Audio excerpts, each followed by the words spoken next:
तो आज हम लोग देखिए एक्सरसाइज 1.2 का इंट्रोडक्शन पढ़ने वाले हैं। ठीक है, इसमें देखिए the fundamental theorem of arithmetic मतलब अंकगणित का मूलभूत प्रमेय के बारे में हमको जानना है। इसकी सहायता से हम लोग फिर क्या करेंगे, यहाँ पे हम लोग HCF को फाइंड करेंगे और फिर हम लोग LCM को फाइंड करना सीखेंगे यहाँ पे। ठीक है, the fundamental theorem of arithmetic, इसकी सहायता से हम लोग फाइंड करना सीखेंगे। तो इसको समझने के लिए पहले, इस थ्योरम को समझने के पहले हम लोग को पहले नंबर्स के बारे में जानना पड़ेगा। दो नंबर्स यहाँ पे बहुत इंपॉर्टेंट होता है। ठीक है, एक होता है प्राइम नंबर,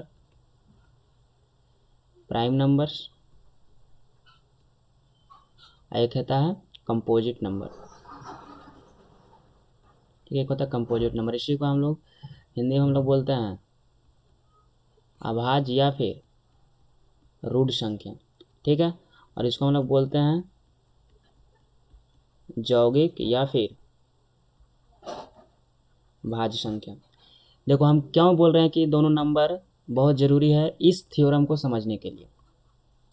देखिए कैसे, यह थ्योरम जो कहता है किसी भी यौगिक नंबर को, कोई भी यौगिक नंबर को अगर हम अभाज्य गुणनखंडों के रूप में व्यक्त करें तो वह केवल एक ही मतलब अद्वितीय होता है, मतलब एक ही तरह से उसे व्यक्त किया जा सकता है अगर उसका कर्म को हम लोग छोड़ दें तब। यह थ्योरम क्या कहता है कि किसी भी यौगिक संख्या को अगर अभाज्य गुणनखंडों के रूप में व्यक्त किया जाए तो उसे केवल एक ही रूप से व्यक्त किया जा सकता है।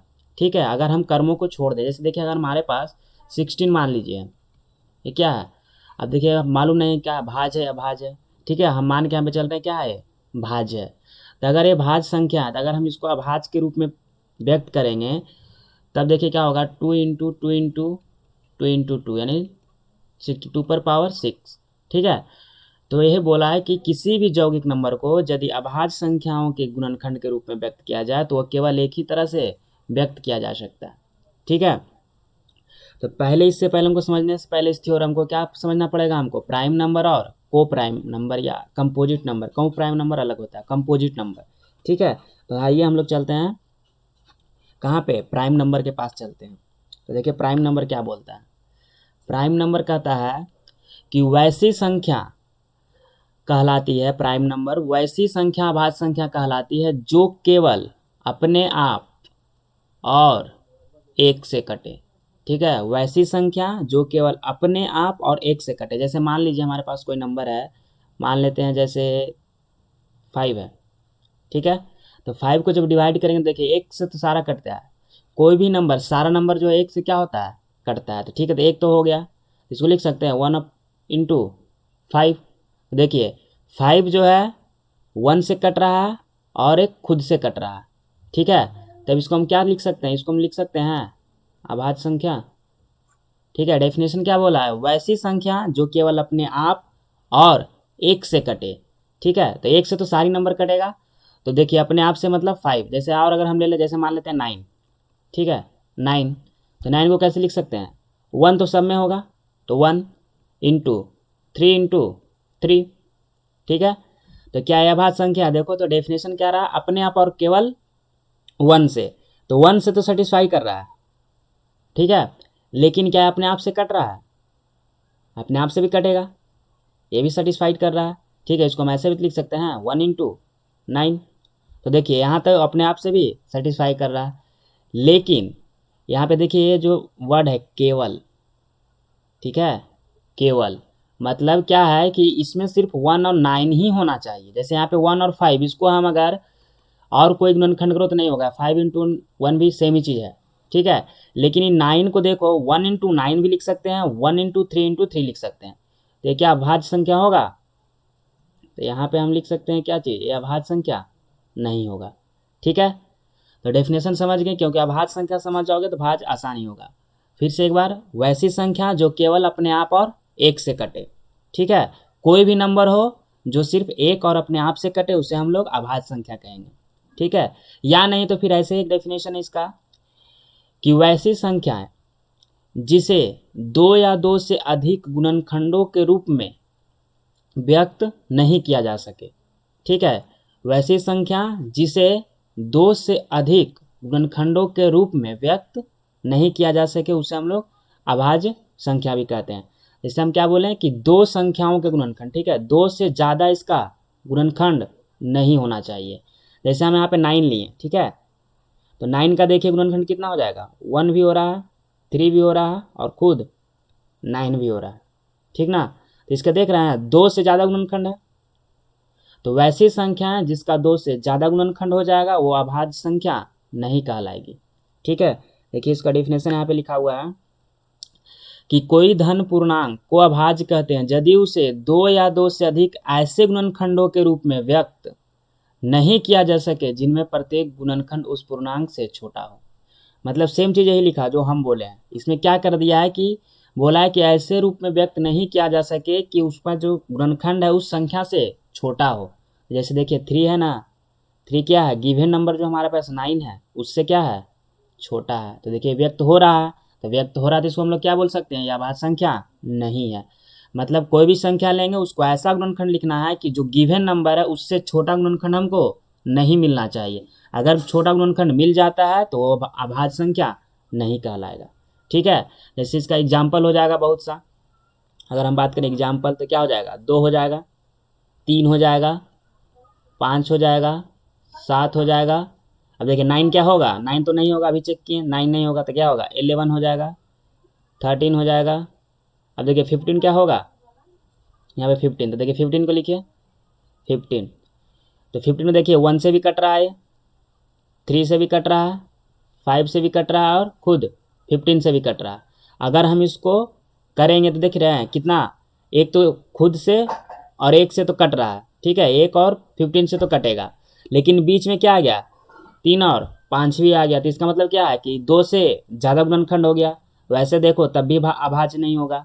या फिर ऐसे देखो कि गुणनखंड में ऐसे व्यक्त करेंगे कि जो गिवन नंबर है उससे कोई छोटा गुणनखंड हमको नहीं मिलना चाहिए। तो देखिए 15 गिवन नंबर है लेकिन 5 और 3 मिल रहा है, तब भी अभाज्य संख्या नहीं होगा।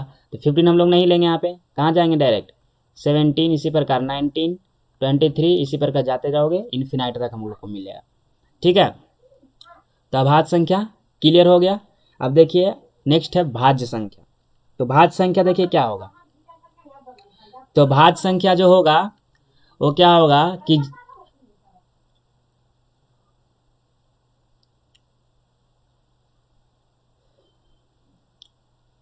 तो अब देखिए भाज्य संख्या जो होगा, जैसे सिक्का का 2 पहलू होता है, अगर हेड है या फिर टेल है, अगर मतलब अगर हेड आएगा तो टेल नहीं आएगा।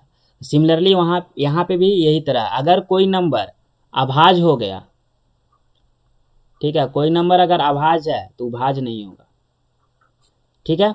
और यदि अगर अभाज्य नहीं है तो क्या होगा, भाज्य होगा। तो इसका डेफिनेशन, अगर अभाज्य संख्या आप लोग समझ गए होंगे तो इसका डेफिनेशन कुछ नहीं है, क्या है कि कोई भी धनात्मक पूर्णांक जो अभाज्य नहीं है क्या कहलाएगी, भाज्य कहलाएगी, ठीक है।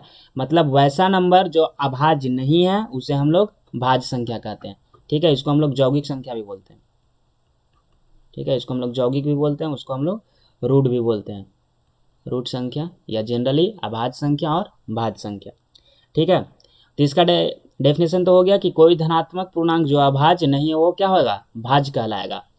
लेकिन अब यहाँ पर देखिए हम लोग इसका एग्जाम्पल की अगर बात कर लें तो ले लो कोई जो अभाज्य नहीं है, तो जैसे देखिए यहाँ पे कितना हो जाएगा, 4, 6, 8, 10, 12, 9 भी होगा, 9 etc होगा ना, ठीक है। अब देखिए यहाँ पे कोई बोलेगा कि सर एक क्यों नहीं ले रहे हैं, ठीक है, एक हम क्यों नहीं ले रहे हैं, तो एक देखो हम आगे बताएंगे कि हम क्यों नहीं ले रहे हैं, ठीक है। तो प्राइम नंबर हो गया, कंपोजिट नंबर हो गया, एक नंबर और होता है जिसको हम लोग बोलते हैं को प्राइम या रिलेटिव नंबर, ठीक है, को प्राइम या रिलेटिव नंबर। पहले इसको इरेज कर लेते हैं। देखिए नेक्स्ट है रिलेटिव नंबर्स। तो रिलेटिव नंबर्स को हम लोग बोलते हैं सभाज्य संख्या, सभाज्य संख्या,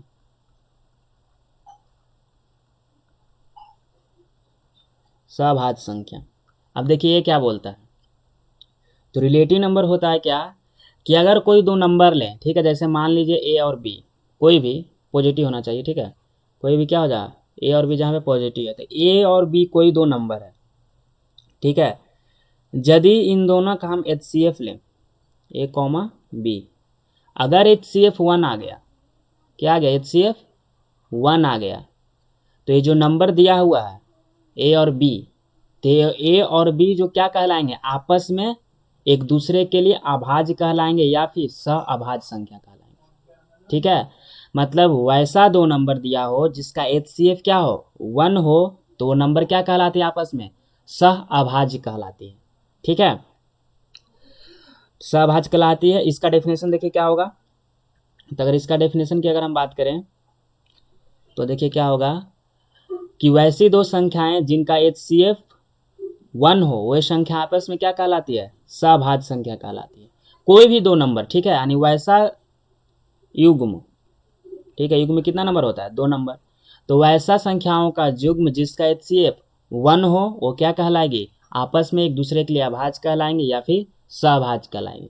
ठीक है, हम यहाँ पे बोल रहे हैं कोई भी दो नंबर, लेकिन एक चीज़ और हमेशा याद रखना कि अगर यह युग्म जो है, ठीक है, यह जो युग्म बना हमारे पास, ठीक है, जैसे मान लें एक्स एंड वाई है, तो एक्स एंड वाई अगर दोनों क्या हो जाए, अभाज्य हो जाए, एक्स और वाई भी हमेशा क्या हो जाए, अभाज्य, इसमें दोनों नंबर क्या है, अभाज्य है, तो उसका हमेशा याद रखिएगा HCF हमेशा उसका कितना होता है, 1 होता है। यानी कोई भी दो नंबर अभाज्य हो तो वो आपस में एक दूसरे के क्या होते हैं, सअभाज्य होते हैं। जैसे कोई भी दो नंबर अभाज्य लो तुम, जैसे मान लेते हैं हम यहाँ पे 7 ले लिए, 7 को मान लेते हैं 17 ले लिए, ठीक, 2 मरतबे जाएगा 14, HCF फाइंड कर रहे हैं ना, HCF कितना हो जाएगा 3, 7 लिए 2 मरतबे लगेगा 6, सॉरी 1 बचेगा 3 मरतबे लग जाएगा 3, कट गया। देखिए HCF कितना आ गया 1,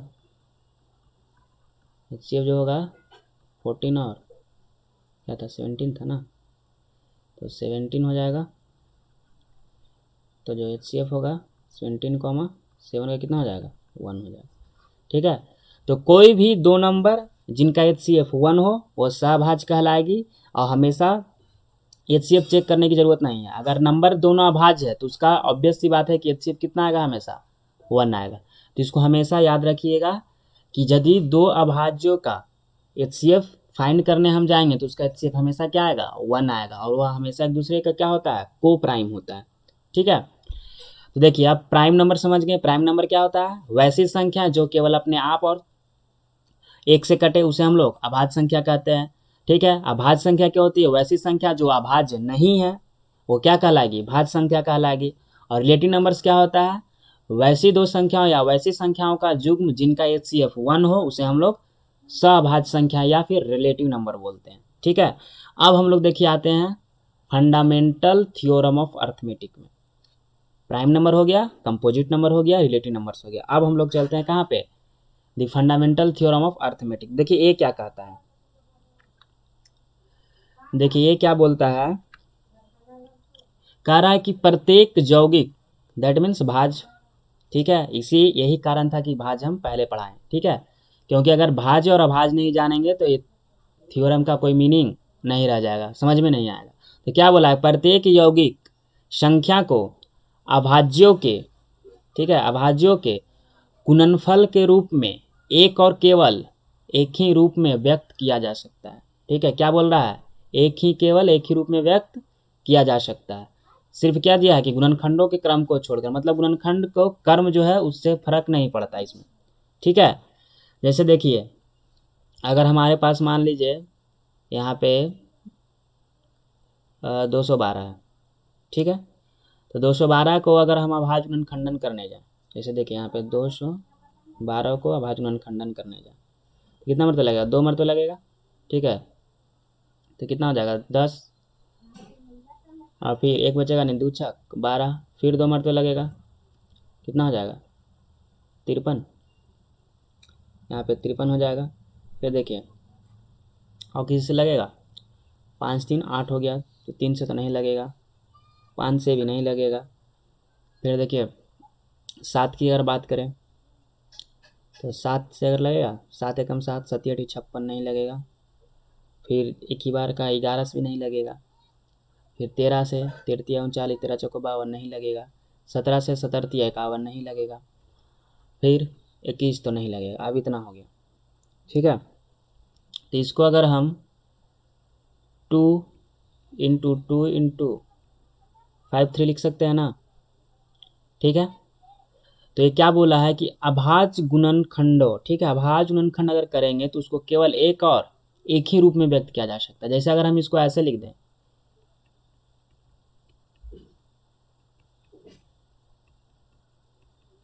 ठीक है, तो जो देखिए इसका अभाज्य गुणनखंड 3 है ना, तो सब में 3 ही आएगा, ठीक है, किसी भी तरह लिख दो। ये क्या है, यहाँ पे लिखा हुआ क्या, गुणनखंडों के क्रम को छोड़कर, तो क्रम इंपॉर्टेंट नहीं है, ठीक है, 2 को आगे कर दो पीछे कर दो जहाँ भी लिख दो, लेकिन जो इसका प्रोडक्ट आएगा या फिर जो इसका गुणनखंड को फॉर्म जो है, सब गुणनखंड में जितना नंबर प्रेजेंट है उतना नंबर ही प्रेजेंट रहेगा, इससे ज़्यादा कभी ना होगा ना इससे कभी कम होगा, ठीक है। जैसे देखिए अगर हम कोई और ले लेते हैं, मान लेते हैं 96 ले लिए, ठीक है। तो 96 की अगर हम बात करें तो क्या हो जाएगा, 2 मरते लगेगा, कितना जगह 48, फिर 2 मरते लगेगा 24, फिर 2 मरते लगेगा 12, फिर 2 मरते लगेगा 6, फिर 2 मरते लगेगा 3, ठीक है। अब तो नहीं लगेगा, तो इसको हम ऐसे लिख सकते हैं 2 × 2 × 2 ना, 5 बार ना, तो 5 बार इंटू हम लोग 3, ठीक है। तो इसको हम कैसे भी लिख दो, मान ले तुम ऐसे लिख दो, 2 × 2 कर दो, फिर 3 कर दो और फिर इधर कर दो, ठीक है। तो देखिए हमेशा नंबर सेम रहेगा, ठीक है। इसको अद्वितीय मतलब केवल एक ही रूप से व्यक्त किया जा सकता है। तो देख सकते हो कि अगर हम इसमें कितना 5 1 6 नंबर है, तो 6 ही नंबर हमेशा रहेगा, भले उसका क्रम आगे पीछे कर दे, कभी 3 आगे रहेगा, कभी 2 आगे रहेगा, कभी 2 बीच में रहेगा, कभी आगे चला जाए, कभी पीछे चला, कुछ भी हो जाए, ठीक है। इसको हम लोग ऐसे भी लिख सकते हैं। अब इसी को क्रम को छोड़कर इसलिए बोला गया है, नहीं तो फिर हम ऐसे लिख सकते हैं कि अगर 2 पे पावर 5 × 3, मतलब कोई नंबर एक बार से ज़्यादा बार आ रहा है तो उसको हम लोग किस में लिख सकते हैं, पावर के फॉर्म में लिख सकते हैं, ठीक है। क्या इसमें लिख सकते हैं हम लोग, पावर के फॉर्म में लिख सकते हैं। तो अब देखिए 2 पर पावर 5 हो गया। अब इसी को देखिए, अब एक क्रम है तो इसको भी जब लिखेंगे पावर के फॉर्म में तो कितना आ जाएगा, 2 पर पावर 3 ही आएगा, ठीक है, या फिर 3 × 2 पर पावर 5 आएगा, ठीक है। देख रहे हैं नंबर क्या है, सेम है। तो वही बोला है कि कोई भी यौगिक नंबर, देखिए ये सब क्या है, यौगिक नंबर है ना, क्योंकि साफ साफ पता चल रहा है क्या चीज़, देखिए इसमें कितना है, 3 है ना, फिर यहाँ पे 96 इसमें ढेर सारा हो गया। तो मतलब हमेशा एक तो सब में रहता है, ठीक है। तो एक को आप लिख भी सकते हैं नहीं भी लिख सकते हैं, अगर आपको लिखने का मन है तो लिखिए, नहीं लिखने का मन है तो नहीं लिखिए, ठीक है। तो ये हो गया फंडामेंटल थ्योरम ऑफ अर्थमेटिक, यानी प्रत्येक यौगिक या भाज्य संख्या को अभाज्यों के गुणनफल के रूप में एक और केवल एक ही रूप में व्यक्त किया जा सकता है, ठीक है, सिर्फ गुणनखंडों के क्रम को छोड़कर, ये हमेशा याद रखिएगा, ठीक है। तो इसमें देखिए हम लोग क्या क्या पढ़े हैं, जल्दी से रिकॉल कर लेते हैं। पहला तो हो गया अभाज्य संख्या, हम लोग पढ़े हैं, इसका बहुत आगे यूज होगा, अभाज्य हो गया। फिर हमारे पास क्या हो गया था, भाज्य हो गया। सभाज्य का उतना तो यूज नहीं होगा, लेकिन कहीं कहीं पे आ जाएगा, ठीक है, कहीं कहीं पे आ जाएगा। अभाज्य क्या होता है, जो केवल 1 और क्या हो खुद से कटे, ठीक है, खुद से, या फिर इसका गुणनखंड जब करेंगे तो 2 से हम लोग को ज़्यादा नहीं मिलना चाहिए। इसका जब हम अभाज्य गुणनखंड करेंगे या गुणनखंड करेंगे तो इसका 2 गुणनखंड से ज़्यादा हमको नहीं मिलना चाहिए। वो कौन कौन मिलेगा, एक और खुद मिलेगा, ठीक है। भाज्य क्या है, सिंपल सी बात है, जो संख्या भाज्य नहीं है उसे हम लोग भाज्य कहते हैं। और सभाज्य क्या होता है कि यदि कोई 2 नंबर है, ठीक है, और यदि इसका HCF अगर हम फाइंड कर रहे हैं ए और बी का, अगर 1 आ जाए तो वो जो नंबर होगा आपस में क्या कहलाएंगे, एक दूसरे के लिए अभाज्य कहलाएंगे या फिर सभाज्य कहलाएंगे, ठीक है। तो ये हो गया। फिर उसके बाद हम लोग फंडामेंटल थ्योरम पढ़े। फंडामेंटल थ्योरम इन तीनों से रिलेटेड था। क्या बोला था कि प्रत्येक यौगिक संख्या को यदि अभाज्यों के गुणनखंड के रूप में व्यक्त किए तो वह केवल एक ही रूप से व्यक्त किया जा सकता है, ठीक है, सिर्फ गुणनखंडों के क्रम को छोड़कर। देखिए अब आती है बात एक को। तो देखिए एक जो है, एक को हम हमेशा एक एक एक एक एक ऐसे लिख सकते हैं, ठीक है। तो देखिए ये जो है फंडामेंटल थ्योरम का एक्सेप्शनल मान लो इसको, ठीक है। तो इसीलिए एक जो है ना ही तो ये अभाज्य माना जाता है और ना ही इसको भाज्य माना जाता है, ठीक है, मतलब ना ही तो एक भाज्य है और ना ही एक अभाज्य है, तो इसको लेने की प्रथा ही नहीं है। तो ना ही एक भाज्य है ना ही अभाज्य है, तो इसमें फंडामेंटल थ्योरम में ये आएगा ही नहीं, क्योंकि यौगिक संख्या बोला है और एक को हम लोग यौगिक ले नहीं सकते हैं, ना ही अभाज्य कंसिडर कर सकते हैं। ठीक है, तो एक जो है मान लो इसको एक्सेप्शनल है, ठीक है, अपवाद है। जैसे हमेशा जानते हैं ना, कोई भी नियम का एक अपवाद रहता है, ठीक है, तो उसी प्रकार यहाँ भी एक जो है अपवाद है इसका, एक ना ही तो अभाज्य है ना ही भाज्य है। ठीक है, तो हम लोग नेक्स्ट वीडियो में देखेंगे क्या चीज़, हम लोग कैसे इससे हम लोग HCF फाइंड करेंगे और कैसे हम लोग LCM यूज करेंगे। ठीक है, भाज्य गुणनखंड की मात्रा से यहाँ से हम लोग निकालना सीखेंगे, उसके बाद हम लोग चैप्टर पे जाएंगे। ठीक है।